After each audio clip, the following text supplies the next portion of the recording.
Menjelang Pilkada Muba pada November 2024, sebanyak 2.068 kotak suara sudah diterima KPU Musi Banyuasin pada 12 September 2024 kemarin untuk segera didistribusikan.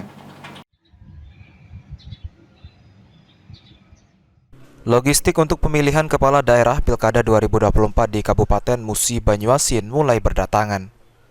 KPU Muba telah menerima kiriman bilik dan kotak suara yang kini sudah disimpan di gedung penyimpanan di Jalan Teladan. Tidak jauh dari gedung KPU Muba sebanyak 2.068 kotak suara pada 12 September 2024 kemarin. Ketua KPU Muba Sigit mengatakan bahwa logistik tersebut datang dalam 2 hari berturut-turut yang diangkut menggunakan 2 armah truk besar. Selain menerima logistik pilkada, Sigit juga menyampaikan bahwa sesuai dengan instruksi KPU RI, pihaknya saat ini sedang melakukan pengosongan kotak suara yang digunakan dalam pemilihan legislatif 2024. Yang sudah datang ke kami yaitu bilik suara dan kotak suara.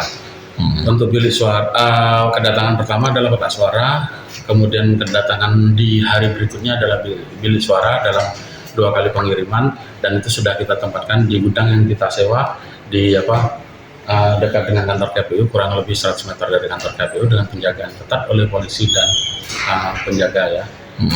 Insya Allah tempat yang sudah kita sewa memadai.